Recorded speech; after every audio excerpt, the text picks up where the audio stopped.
looking to connect a region of over 600 cultural bridges between our lands.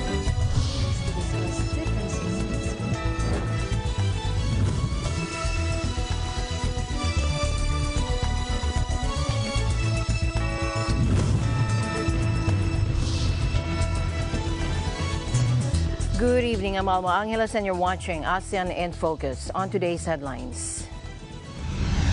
The Department of Interior and Local Government Secretary Benjamin Benhar Abalos Jr. said the Philippine offshore gaming operators or POGO that will be involved in illegal activities will be shut down. This warning came after the PNP anti-kidnapping group rescued 42 Chinese nationals who were detained within a POGO establishment in an operation in Angeles City in Pampanga on Wednesday. A Senate committee took the first step toward the United States directly providing billions of dollars in military aid to Taiwan and making ties more official, ramping up support following soaring tensions with Beijing. And Ernest John or EJ Obiena made one final jump for the year and won gold in the Gala de Castelli Athletics competition in Switzerland. And later, there's no crunch or crackle, but crickets are on the menu at one Bangkok pop-up serving fusion bug burgers, demonstrating the latest way to incorporate the protein-rich meat into food direct from Thailand's farms.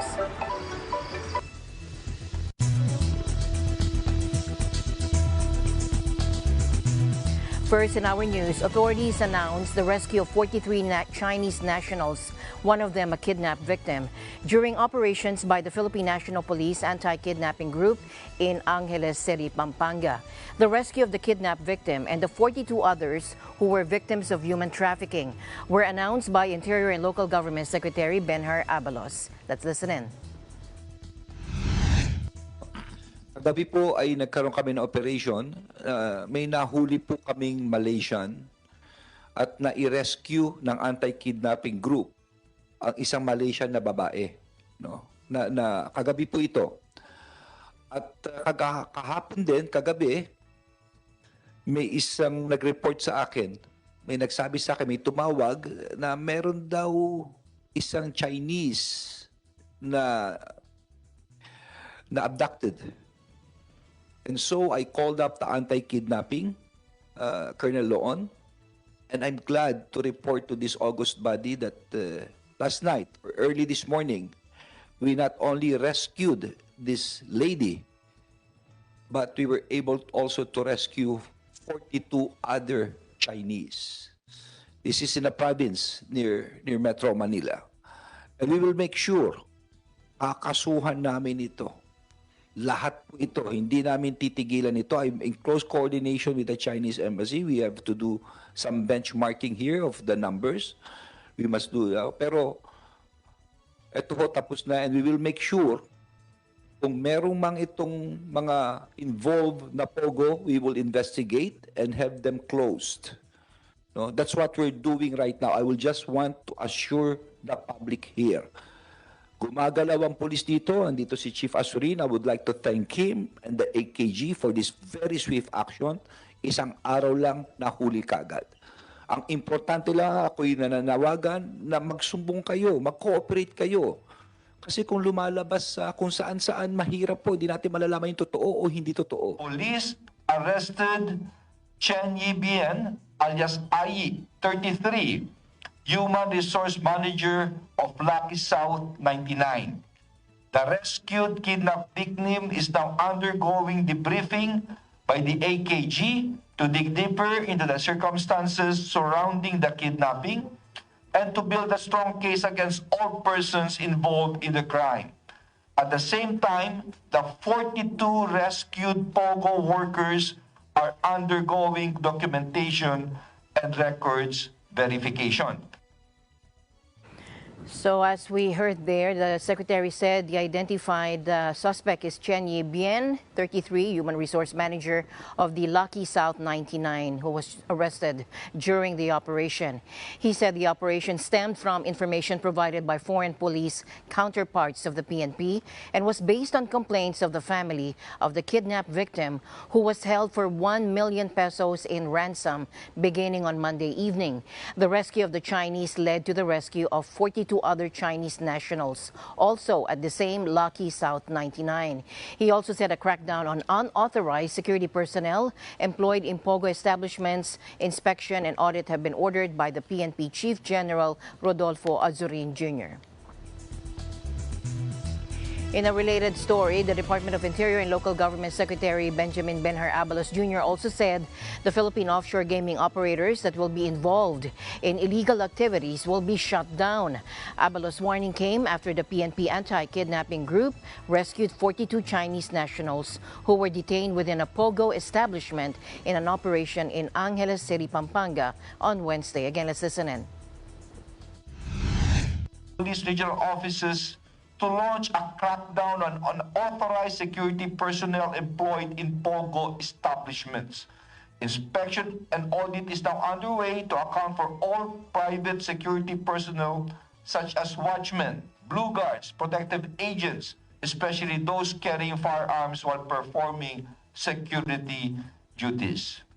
This is to preclude possible involvement of private security providers in illegal activities at POGO and other gaming establishments. There must be a system here. Remember, POGO is a franchise. Ito'y nagtatrabaho sila dito, may mga working permit sila. All that we have to do, tingnan natin yung kanilang list from the immigration, from the POGO themselves. They must submit ilan na yung wala na sa kanila. Yung hindi nagtatrabaho, to look at this, no, para ma-filter natin ito. There is a way here, no, for them to account for their employees, no. Andito ang PNP. Under BBM's administration, gagawin ng lahat. Mas isang tao, talagang hahanapin natin ito. Lahat ng pwersa of the government will use. Kaya huwag kayo mag-alala as what we're doing right now. At nakita nyo resulta rito. Pero ang importante lang dito ay ma-filter out natin. Ano ba talaga yung totoo? Ano yung hindi totoo? Pero higit sa lahat, may resulta.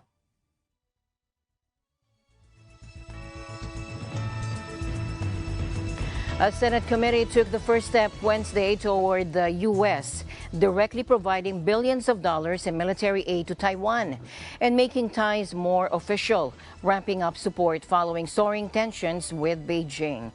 The United States for decades has sold weapons to Taiwan, but the new legislation will go further by providing U.S. security assistance of $4.5 billion over 4 years, a step sure to infuriate Beijing. It also lays out sanctions on China if it uses force to try to seize the island. With support from both parties, the Senate Foreign Relations Committee approved the Taiwan Policy Act, billed as the most sweeping upgrade of the relationship since the U.S. switched recognition from Taipei to Beijing in 1979. Lawmakers moved ahead on the act amid heightened worries for Taiwan after Russia invaded Ukraine and following a visit to Taipei by House Speaker Nancy Pelosi, which prompted China to stage major military exercises seen as a trial run for an invasion. In tonight's Southern News, the Philippine Navy's missile frigate BRP Antonio Luna has conducted a series of lectures and simulated training regarding the vital replenishment at sea, or RAS, which is a hallmark of modern navies. Now, these lectures and simulated training took place Wednesday at Naval Operating Base Subic. The ship's Facebook page said in a post on Thursday. It added that BRP Antonio Luna's crew were aided in these drills by the Navy's Fleet Operational Readiness and Development Evaluation Group, or FORTEG. The frigate's Facebook post also said, unknown to many, RAS is a ship's evolution, where fuel supplies and transfer of personnel at sea are done. UNREP may sometimes be called, which means underway replenishment, and this evolution is essential for the ship to operate for extended periods of time at sea without going back to port to replenish. BRP Antonio Luna is a RAS or RAS capable ship that is outfitted with the necessary tools and equipment to carry out this evolution. However, the ship needs to be qualified first before going to an actual RAS. RAS lectures took place in the morning while the simulation took place in the afternoon. High winds and heavy rain lashed China's densely populated east coast on Thursday after Typhoon Muifa forced around 1.6 million people to leave their homes and grounded most flights at Shanghai's main airports. Muifa is the strongest tropical cyclone to hit Shanghai, home to more than 25 million people since record-keeping began in 1949, according to CCTV. However, there were no immediate reports of any deaths or casualties. At least 426,000 people were evacuated in Shanghai. Another 1.2 million people were taken to temporary shelters in neighboring Zhejiang province. Heavy rainfall led to traffic tailbacks and floods in several areas of the Yangtze River Delta region, a major global manufacturing hub. Packing winds of up to 125 kilometers per hour, the storm made landfall at 12:30 a.m. Thursday in Shanghai's Fengshan district. It had earlier led to the cancellation of all flights to China's biggest financial hub. The harmful impacts of climate change are taking us into uncharted territories of destruction. That, according to UN Secretary General Antonio Guterres, in a fresh appeal to all nations to reject fossil fuels and respect the Paris Climate Agreement to limit global temperature rise to 1.5 degrees Celsius above the pre-industrial level. This is what he had to say. All countries, with the G20 leading the way, must boost their national emissions reduction and must limit the world's temperature rise to 1.5 degrees. Pakistan and other climate hotspots need flood-resilient infrastructure now. And those most responsible for emissions must step up with the funds for adaptation. Unless action is taken now, unless funds are disbursed now, these tragedies will simply multiply with devastating consequences for years to come, including instability and mass migration around the world. Geostrategic divides are the widest they have been since at least the Cold War, and they are paralyzing the global response to the dramatic challenges we face. Our world is blighted by war, battered by climate chaos, scared by hate, and shamed by poverty, hunger, and inequality. The number of weather, climate, and water-related disasters has increased fivefold in the past 50 years, according to the UN chief, adding that it remains shameful that resilience building to climate shocks was still so neglected. The UN chief also spoke about the war in Ukraine, telling journalists he had arrived late to the press briefing because he was speaking on the phone with President Vladimir Putin of Russia. Mr. Guterres said they discussed the extension of the Black Sea Grain Initiative and its possible expansion. And despite the Black Sea Grain Initiative and the agreement that we are doing everything to make it happen in reality, to get Russian food and fertilizers to global markets, there is a real risk of multiple famines this year. Global hunger began to rise before the pandemic and has never recovered. Well, the last time I spoke with President Putin was this morning. That is the reason why I came late to the press conference. We had the opportunity to discuss the Black Sea Grain Initiative and its extension and expansion, possible expansion. Western sanctions on Moscow imposed over the war in Ukraine have undermined Russia's sales of agricultural products around the globe, which prompted the Kremlin to suspend the export of fertilizers. The sanctions fired back at the West, surging food prices in March to their highest level ever, while the International Monetary Fund warned in April that global food prices will likely rise further in the future due to the war, the sanctions on Russia and Belarus, and climate issues ravaging the planet. The U.S. and its allies have rolled out comprehensive sanctions on Russia over the Ukraine war, including restrictions on the Russian central bank, export control measures, swift cutoff for select banks, and closure of airspace to all Russian flights. Many of their companies have suspended their Russian operations, and the sanctions even affected agriculture and foodstuffs. In other news, another terminal at Singapore's Changi Airport reopened after it was closed for 2 years during the pandemic. Let's listen in. Changi is happy to see air travel picking up, and we are very pleased to reopen T4 to serve passengers again. CAJ and airport partners have been busy doing trials on T4's systems and processes so that we can provide a good travel experience for passengers. Changi Airport's Terminal 2 and 4 were closed in May 2020 as passenger traffic plummeted due to travel restrictions. Some operations resumed at Terminal 2 in May. On Tuesday, Terminal 4 reopened as the city-state sees air travel picking up. From April to June of this year, the airport's total passenger traffic totaled 7.33 million, 43.6% of pre-COVID levels, according to the Changi Airport Group. Singapore fully reopened its borders to all vaccinated visitors in April after a 2-year coronavirus shutdown. The aviation hub, a financial center and gateway for people arriving in Asia, lifted most of its strict virus curbs this year as it shifted to living with COVID-19.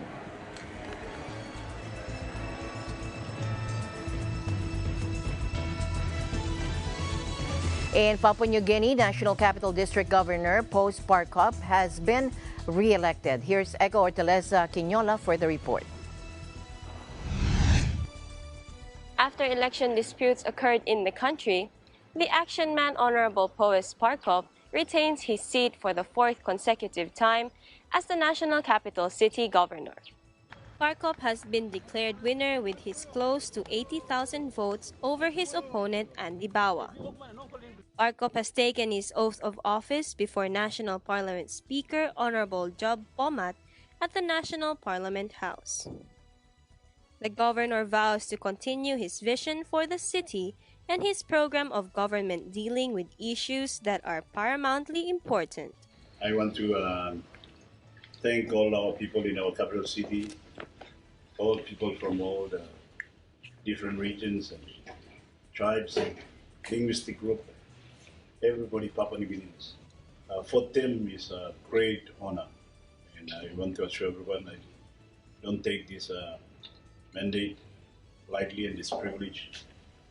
I am most honored and privileged, and I am determined to honor this privilege. That our people here in our capital city, they made a very clear statement that they want our city to remain a united city where all our people from all tribes, all regions, languages, cultures and tradition to be under one flag. Eco Hortaleza Quinola, Port Moresby, Papua New Guinea, Eagle News, we live in extraordinary times. Thanks, Echo. The wall of dense gas and dust resembles a massive winged creature. Its glowing maw lit by a bright star as it soars through cosmic filaments. An international research team revealed the first images of the Orion Nebula captured with the James Webb Space Telescope, leaving astronomers blown away. The stellar nursery, situated in the constellation Orion, 1,350 light-years away from Earth, in a similar setting in which the solar system was birthed, that is, according to scientists. Astronomers are interested in the region to better understand what happened during during the years of our planetary evolution. The images were obtained as part of the early release science program and involved more than 100 scientists in 18 countries, with institutions including the French National Center for Scientific Research, Western University in Canada, and the University of Michigan. Nebulas are obscured by large amounts of dust that made it impossible to observe with visible light telescopes, such as the Hubble Space Telescope, Webb's predecessor. Webb, however, operates primarily in the infrared spectrum, penetrating the dust. Ernest John E.J. Obiena made one final jump for the year and won gold in the Gala de Castelli Athletics competition in Switzerland. Take a look. Now, just when many thought the world #3 pole vaulter is done for 2022 with the gold in the Golden Fly Series in Liechtenstein, he showed up in Bellinzona and won it all again, beating world #2 Chris Nelson and Renaud Lavinier for the top prize. Obiena cleared the bar up to 5.81 meters, a new record for the event, even as Nelson and Lavinier could only reach 5.71. And a Thai motorbike drag racing kicks back into gear. Teenager Anawat Duangdara was among scores competing in front of enthusiastic crowds in the racuous NGO street drag race in Chonburi. Take a look.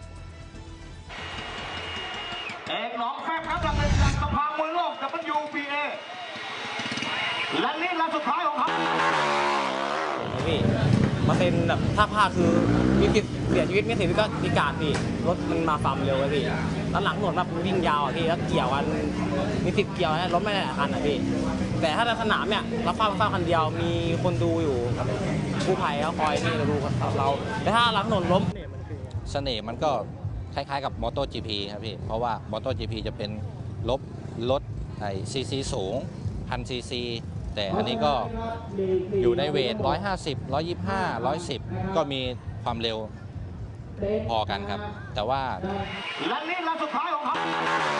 They're competing for the prize money ranging from 1,500 to 60,000 baht, or $40 to $1,600. Thailand has a lax attitude towards road safety, and reckless driving is rarely punished, contributing to the 9th highest fatality rate in the world. The mixed crowd performed wheelies and whoops as they went full throttle, the track becoming a chaotic mess. The event starts off with an open session where anyone can have a go on the drag strip.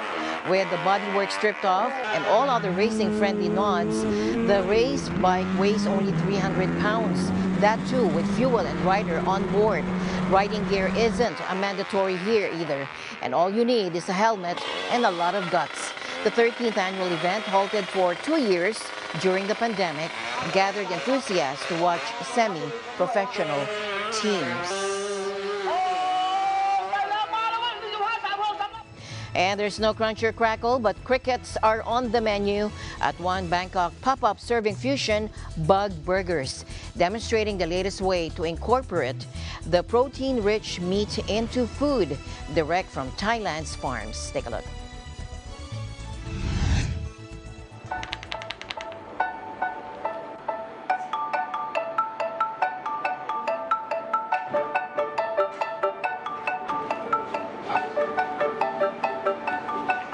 ที่ลองทานจิ้งหรีดแบบเป็นตัวเนี่ยมันจะมีปัญหาตรงที่ว่ามีการติดคอบ้างซึ่งมันคือพวกขาหรือว่าพวกปีกของแมลงนี่แหละครับที่มันจะแข็งๆเป็นไคตินนะฮะมันก็ติดคอหรือว่ามันฝืดคอเราก็เลยคิดว่าถ้าเราตัดส่วนนี้ออกไปล่ะแล้วเราใช้เฉพาะเนื้ออย่างเดียวคอนเซปต์เหมือนกับเวลาที่เรากินเนื้อวัวเนื้อหมูเนี่ยเราก็ไม่กินกระดูกเขา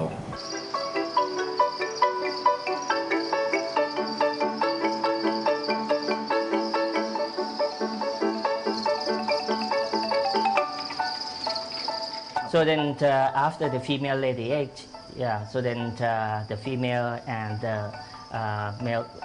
the male will be collect. So then, but we have to separate the cricket from the residue from the feces, and then we bring them into the plastic box and then put into the refrigerator, and then make them for asleep for 24 hours, and after that we wash them.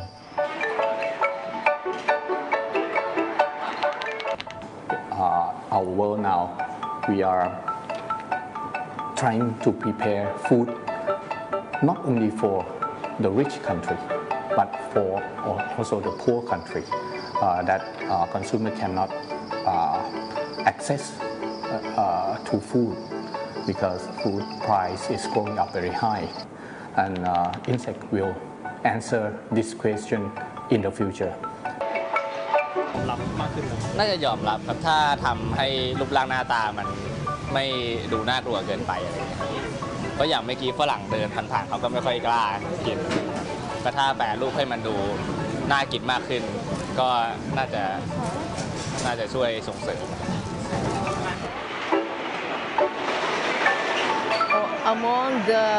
Among the biggest appeals of cricket farming is that its environmental impact is far less than rearing cows or pigs.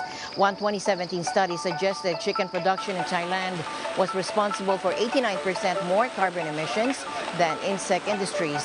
While some parts of the world are only now discovering the benefits, Thailand already has thousands of insect farms. Many of those farms cater to animal feed needs, but some are now focused on edible insects for humans, such as Bricket R&D Cricket Farm, established in 2019. On the outskirts of Bangkok, the farm supplies 160 kilograms or 353 pounds of crickets monthly direct to the Bounce kitchens. Thailand's Bounce Burger is the newest cricket kit on the block, with its cricket beef burgers, sausages, cricket balls, and even power bars and cookies. And thank you for joining us here on ASEAN in Focus. We'll see you back tomorrow. I'm Alma Angeles. Stay in the news because we live in extraordinary times. Good night.